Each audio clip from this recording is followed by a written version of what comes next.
As always, guys, appreciate you guys taking the time to come talk about our team, man. Fired up. It was a good week. Thank you, Jesus, for another opportunity to be around these kids, man, and help them grow, be the best version of themselves. I'm proud of the work our guys put in. Our goal is just to keep growing each and every day, and the message to our team this week is your best is enough, your best is required. And that's not just in the 3 hours of the game. That's in their prep. That's in Tuesday, Bloody Tuesday, Workday Wednesday. Today was Mentality Thursday, and I feel like our guys have done a good job, right? We'll find out the product on Saturday afternoon, but I'm proud we're at now. Now we got to deal with travel and all that kind of stuff. Excited to experience this with our team. We're going to go to the stadium today and just to see it. So when we see it on Saturday, similar to South Florida, it's not too much shock and awe. It's just another football field that our guys can go cut it loose. So proud of the work our guys have put in. Injury-wise, Jaden Mickey's still going through concussion protocols. We'll see game time decision if he's able to go. He's done a really good job. He's practiced. Non-contact was gone through practice. Roger's been able to practice a little bit too, so excited kind of where he's heading. So got some guys working their way in and excited to go cut it loose. Do you go Hoosiers and like bring the tape measure out on the field or anything? I mean, we might. Honestly, no different, BJ, is the mentality of this is another game, another field. It's game number 5. Yes, we're playing a top 10 football team, so much history, awesome experience. But whatever time kickoff is, that ball is going to put down. They're going to have 11 guys come out. We're going to have 11 guys come out, and we are going to go cut it loose. And we got to be relentless, and we got to keep swinging all game long. I know you're always going to be partial to the field back here, but you're a student of college football too. Where does this Notre Dame Stadium rank in terms of bucket list stadiums for you to coach in? Yeah, I'm excited. I mean, like I said, when we signed the contract to play him a year and a half ago, I was really excited for our team, our staff, our players, our Bronco Nation. I know they're going to be there in a major way, but at the end of the day, it's game number 5, and that's where, like I said, I don't even want our coaches to feel like they need to be. I want our coaches to be their best though.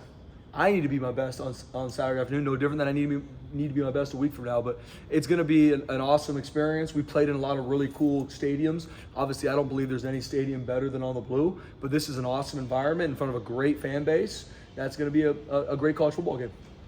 I was on the call with Marcus Freeman earlier, and he says that they've not seen a team that pressures the quarterback like you guys have this season. He was talking about CJ Carr. I know you think a lot of him, but freshman, he's only played 4 games. How big will it be putting pressure on the quarterback to win its game of the battle?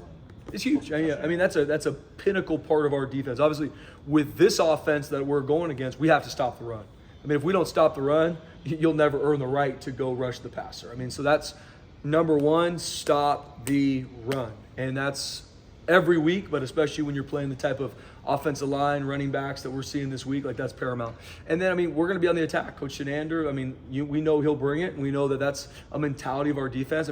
But you see, I look at CJ Carr as a freshman. Miami was pressures all over the place. They have a couple of the best front guys I've seen in a long time, and he would avoid. He'd get hit and get back up. Never seemed rattled in the game and still led them on a game-tying drive.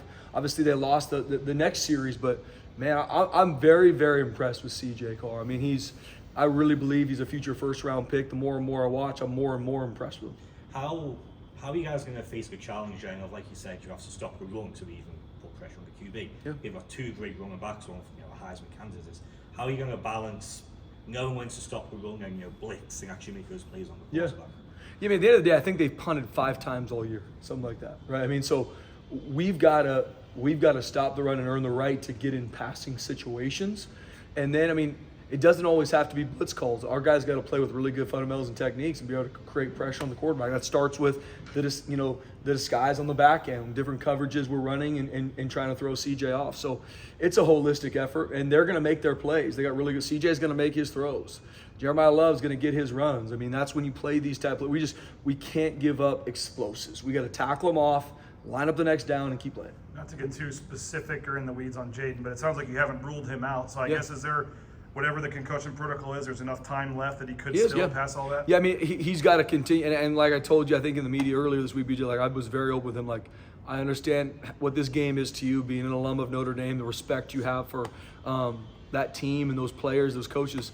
But we are always going to put the health of our players first. So I said, anything feels off, I need you to tell our trainers. And in how protocols work, if at any point in this something's off, he's out.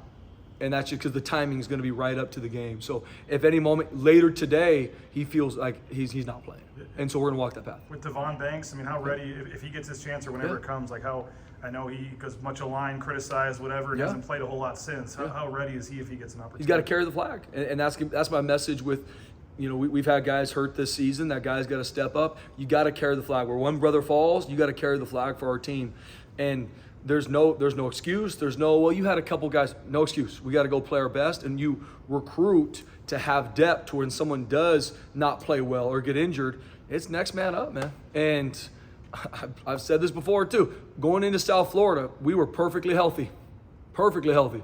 We just didn't play well enough, right? So just having all your guys healthy and ready to play doesn't equal success. We need guys to step up and play hard. And Devon Banks has had a good week. He's practiced a lot, especially with where Jade Mickey's at, and we're going to continue to pour into him to play really, really hard and play well. Spencer, when you name Nate your offensive coordinator, it's not every day that your tight ends coach is your offensive coordinator. Yeah. But also that allowed your QB coach, Zach Hill, just to solely focus on the development of his quarterbacks. Mm-hmm. What's it like having Zach here, and maybe what are the benefits you've seen of that with Max playing as good as he's ever been? Yeah. And Max has played in every game this year, and it seemed like he's ready for the moment.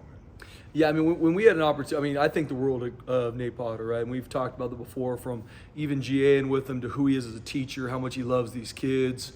I believe he's one of the top offensive minds in the country, and I think you can see how our offense is even continue to grow.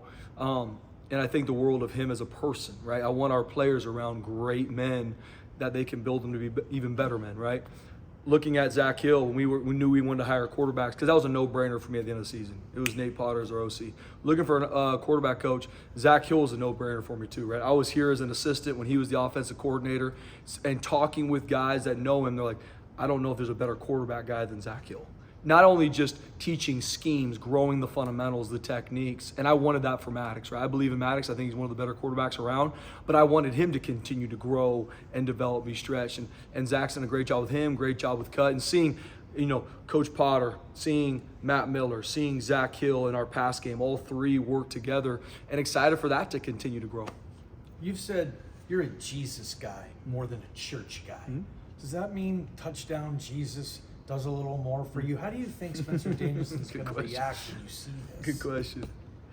I'm excited to see it, to be honest with you, Johnny. I mean, I don't put a preview about too much of that stuff, but I am a Jesus guy, and there's so much history there, and I think it's really cool what Notre Dame's about and what they've been able to be about for a lot of years. And I am a Jesus guy, so I'm excited to see it. Who's the Rudy Rudiger of your team? Oh, good question. Good question, BJ. I don't know. I know I was the Rudy Rudiger of Azusa Pacific. Was he offsides? What? Was Rudy offsides? No. Yeah, never. Yeah. Right. Thanks, guys. Appreciate it.